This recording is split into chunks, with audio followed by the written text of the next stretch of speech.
Sir, ಮೊಟ್ಟ ಮೊದಲನೇದಾಗಿ ಒಂದು ಬ್ಯೂಟಿಫುಲ್ ಫಿಲ್ಮೋಗ್ರಫಿ ನಿಮ್ಮದು. ಬೇರೆ ಬೇರೆ ರೀತಿಯ ಕತೆಗಳು, ಅದಲ್ಲಿ ಸಕ್ಸಸ್ನ ಕಾಣ್ತಾ ಹೋಗಿರುವಂಥ ಜರ್ನಿ.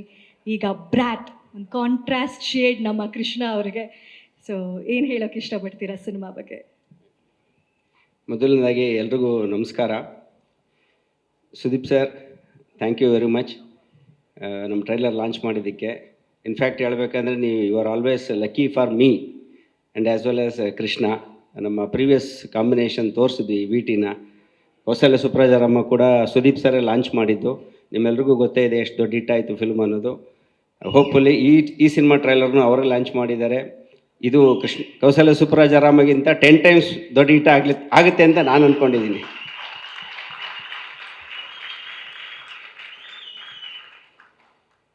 ಇನ್ನು ಸಿನಿಮಾ ಬಗ್ಗೆ ಈಗ ಆಲ್ರೆಡಿ ಸಾಂಗ್ಗಳು ಎಷ್ಟು ದೊಡ್ಡ ಹಿಟ್ ಆಗಿದೆ ಅನ್ನೋದು ಎಲ್ಲ ನಿಮ್ಗೆಲ್ರಿಗೂ ಗೊತ್ತೇ ಇದೆ. ಇನ್ನು ಸಿನಿಮಾದ ಒಳಗೆ ಇದ್ದೀನಿ ಅದನ್ನು ಈಗ ಟ್ರೈಲರ್ ರಿಲೀಸ್ ಮಾಡಿದ್ವಿ. ಟ್ರೈಲರ್ ಎಲ್ಲವನ್ನು ಹೇಳ್ತಾ ಇದೆ. ಒಂದೇ ಒಂದು ಸಣ್ಣ ಕ್ಲಾರಿಫಿಕೇಷನ್ ಮಾತ್ರ ನಾನು ಕೊಟ್ಬಿಡ್ತೀನಿ ಅಷ್ಟೇ. ಬೇಸಿಕಲಿ ನಾವು ಇದನ್ನು ಪ್ಯಾನ್ ಇಂಡಿಯಾ ಫಿಲ್ಮ್ ಅಂತ ಮಾಡಿರೋದು. ಈಗ ಇದುವರೆಗೂ ಏನೇನು ಕಂಟೆಂಟ್ ರಿಲೀಸ್ ಮಾಡೋದು ಎಲ್ಲವನ್ನು 5 ಭಾಷೆನಲ್ಲಿ ಬಿಡುಗಡೆ ಮಾಡಿದ್ವಿ. ಟೀಸರು, ಸಾಂಗ್ಸು ಎಲ್ಲವನ್ನು. ಇವತ್ತು ಕನ್ನಡ ಟ್ರೈಲರನ್ನು ಮಾತ್ರ ರಿಲೀಸ್ ಮಾಡಿದ್ದೀವಿ. ಅದಕ್ಕೆ ಕಾರಣ ಇಷ್ಟೇ, ಇದು ನಮ್ಮ ಮುಂಚೆಯಿಂದನೂ ನಾವು ಯೋಚನೆ ಮಾಡ್ಕೊಂಡು ಬಂದಂಥ ಒಂದು ಪ್ಲ್ಯಾನು. ಅಂದರೆ ಪ್ರಮೋಷನ್ಗೋಸ್ಕರ ಅಂತ ಇದುವರೆಗೂ ಬೇರೆ ಎಲ್ಲ ಕಂಟೆಂಟನ್ನು ರಿಲೀಸ್ ಮಾಡಿದ್ದೀವಿ. ರಿಲೀಸ್ ಅಂತ ಬಂದಾಗ ಫಸ್ಟು ಈ ಸಿನಿಮಾ ಕನ್ನಡದಲ್ಲಿ ರಿಲೀಸ್ ಆಗಬೇಕು. ಅದಾದಮೇಲೆ ಬೇರೆ ಭಾಷೆಗಳಲ್ಲಿ ನೋಡಿಕೊಂಡು 1 ವಾರ 2 ವಾರ ಆದಮೇಲೆ ನೋಡ್ಕೊಂಡು ಪ್ಲ್ಯಾನ್ ಮಾಡೋಣ ಅನ್ನೋದೇ ನಮ್ಮ ಸ್ಟ್ರಾಟಜಿ ಆಗಿತ್ತು. ಅದಕ್ಕೆ ಒಂದೇ ಕಾರಣ, ನಮಗೆ ನಮ್ಮ ಕಂಟೆಂಟ್ ಮೇಲಿರುವಂಥ ಭರವಸೆ ಮತ್ತು ನಮ್ಮ ಕನ್ನಡ ಪ್ರೇಕ್ಷಕರ ಮೇಲಿರುವಂಥ ಭರವಸೆ. ಯಾಕೆಂದರೆ ಒಳ್ಳೆ ಸಿನಿಮಾ ಕೊಟ್ಟರೆ ಕನ್ನಡಿಗರು ಯಾವತ್ತೂ ಗೆಲ್ಲಿಸ್ತಾರೆ. ಸೊ ಈ ಬ್ರ್ಯಾಟ್ ಕನ್ನಡದಲ್ಲಿ ದೊಡ್ಡ ಬ್ಲಾಕ್ ಬಸ್ಟರ್ ಆಗುತ್ತೆ, ಆದಮೇಲೆ ಬೇರೆ ಭಾಷೆಗಳಲ್ಲಿ ರಿಲೀಸ್ ಆಗುತ್ತೆ.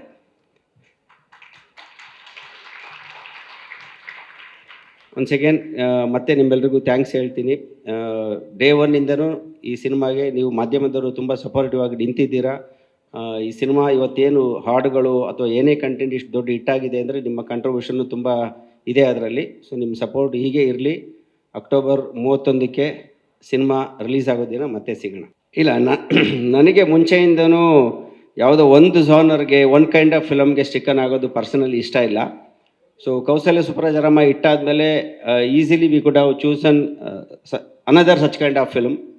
ಅಂದರೆ ಸಕ್ಸಸ್ ಆಗಿದೆ ಟೆಂಪ್ಲೇಟು, ಕೃಷ್ಣ ನಂದು ಕಾಂಬಿನೇಷನ್ನು, ಅದೇ ಟೆಂಪ್ಲೇಟಲ್ಲಿ ಇನ್ನೊಂದು ಫಿಲ್ಮ್ ಮಾಡಿದ್ರೆ ವರ್ಕ್ ಆಗುತ್ತೆ ಅಂತ ಈಸಿಯಾಗಿ ಹೋಗ್ಬೋದಿತ್ತು. ಬಟ್ ಯಾವತ್ತೂ ಈಸಿ ರೂಟ್ ತೊಗೊಂಡು ಇಷ್ಟ ಇಲ್ಲ ನನಗೆ. ನಮಗೆ ಯಾವತ್ತೂ ಹೊಸದಾಗಿರೋವಂಥದ್ದು, ಚಾಲೆಂಜಿಂಗ್ ಆಗಿರೋವಂಥದ್ದನ್ನು ಮಾಡಬೇಕು ಅನ್ನೋದು ಆಸೆ. ಮತ್ತು ಕೃಷ್ಣ ಬೇಸಿಕಲಿ ಬಂದು ಆ್ಯಕ್ಷನ್ ಹೀರೋ. ಈಗ ಕೃಷ್ಣನ್ ನೋಡಿದ್ರೆ ಈ 6 feet ಟಾಲ್.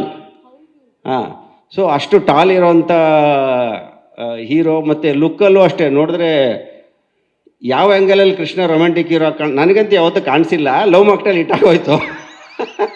ನನಗೆ ಯಾವತ್ತು ಕೃಷ್ಣನ್ ನೋಡಿದ್ದು ಎಲ್ಲ ಒಬ್ಬ ಮಿಡಲ್ ಕ್ಲಾಸ್ ಹುಡುಗ, ರಗಡ್ಡು, ರಫ್ ಅಂಡ್ ಟಫ್ ಹುಡುಗ, ಆ ಥರದ ಕೃಷ್ಣನೇ ಕಾಣಿಸ್ತಾ ಇದ್ದಿದ್ದು.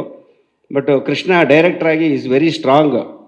ಸೊ ಅವ್ರ ಇಮೇಜನ್ನು ಅವರೇ ಚೇಂಜ್ ಮಾಡಿಕೊಂಡು ಲವ್ ಮಾಕ್ಟೇಲಲ್ಲಿ ಜಾಕ್ಪಾಟ್ ಹೊಡೆದ್ಬಿಟ್ರು. So romantic hero ಆಗಿಬಿಟ್ರು.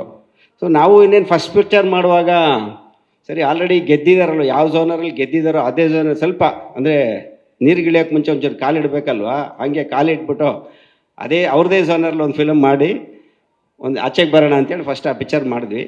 ಒನ್ಸ್ ಗೆದ್ದ ಮೇಲೆ ಮತ್ತೆ ನಾವಿಬ್ಬರು ಕೊಲಾಬ್ರೇಟ್ ಆಗ್ತಾಯಿದ್ದೀವಿ ಅಂದಾಗ, ಸೊ ಈಗ ಈಸಿ ರೂಟ್ ಹಿಡಿಯೋದು ಬೇಡ. ನನಗೆ ಬೇಸಿಕಲಿ ಕೃಷ್ಣನ ಬೇರೆ ಥರ ತೋರಿಸ್ಬೇಕು ಅಂತ ಆಸೆ ಇತ್ತು. ಇನ್ಫ್ಯಾಕ್ಟ್ ಫಸ್ಟ್ ಪಿಕ್ಚರಲ್ಲೇ ಹೇಳಿದ್ದೆ ನಾನು, ಏನು ಒಂದೇ ಥರ ಫಿಲಮ್ ಮಾಡೋದು ಬೇಡ, ಬೇರೆ ಏನಾದ್ರು ಮಾಡ್ತೀನಿ ಅಂತ. ಸರ್ ಯಾಕೆ ಸರ್, ಪ್ರೂವ್ ಆಗಿರೋದೇ ಮಾಡಿಬಿಡಿ ಅಂತ ಕೃಷ್ಣನೇ ಹೇಳಿದ್ದು. ಸೊ ಒಂದು ಪ್ರೂವ್ ಆದಮೇಲೆ 2ನೇ ಸರಿಗೆ ಅದನ್ನು ಬೇಡ ಅಂಥೇಳಿ ಬೇರೆ ಥರದ ಸಿನಿಮಾ ಮಾಡೋಣ ಅಂಥೇಳಿ ಈ ಥರದ ಒಂದು ಕಥೆನ ಆಯ್ಕೆ ಮಾಡಿಕೊಂಡಿದ್ದು. ಮತ್ತು ಕೃಷ್ಣ ಎಲ್ರಿಗೂ ಗೊತ್ತು, ನಮ್ಮ ಸುದೀಪ್ ಸರ್ ಕ್ಯಾಪ್ಟನ್ಸಿಯಲ್ಲಿ CCLಲ್ಲಿ ಚೆಚ್ಚಿ ಕೆಡವ್ತಾ ಇರ್ತಾನೆ, 6 ಮೇಲೆ 6 ಹಿಟ್ ಮ್ಯಾನ್ ಡಾರ್ಲಿಂಗ್ ಕೃಷ್ಣ ಅವರು. ಸೊ ಅವರ ಕ್ರಿಕೆಟಿಂಗ್ ಸ್ಕಿಲ್ಲು ಮೋಸ್ಟ್ಲಿ ಅವ್ರ ಸಿನಿಮಾಗೆ ಬರ್ತಾ ಇದ್ದಿದ್ರೆ ಇಷ್ಟೊತ್ತಿಗೆ ಯಾವುದೋ ಒಂದು ಫ್ರಾಂಚೈಸಿನಲ್ಲಿ ಪ್ಲೇಯರ್ ಆಗಿರ್ತಾಯಿದ್ರು. ಅಷ್ಟು ಒಳ್ಳೆ ಪ್ಲೇಯರು. ಸೊ ಅವ್ರ ಕ್ರಿಕೆಟಿಂಗ್ ಸ್ಕಿಲ್ಲು ಮತ್ತು ಅದ್ರ ಸುತ್ತ ಇರುವಂಥ ಒಂದಷ್ಟು ವಿಚಾರಗಳನ್ನ ಇಟ್ಕೊಂಡು ಈ ಬ್ರ್ಯಾಟ್ ಸಿನಿಮಾ ಮಾಡಿದ್ದೀನಿ. ಹೋಪ್ಫುಲಿ ಇದು ಕೃಷ್ಣ ಅವರ ಇಮೇಜನ್ನು ಕಂಪ್ಲೀಟಾಗಿ ಚೇಂಜ್ ಮಾಡಿ ಕೃಷ್ಣ ಅವ್ರನ್ನ ಜನ ಬೇರೆ ದೃಷ್ಟಿಲಿ ನೋಡೋಂಗೆ ಮಾಡುತ್ತೆ ಅಂತ ಅಂದ್ಕೊಂಡಿದ್ದೀನಿ. Thank you. Thank you sir, thank you.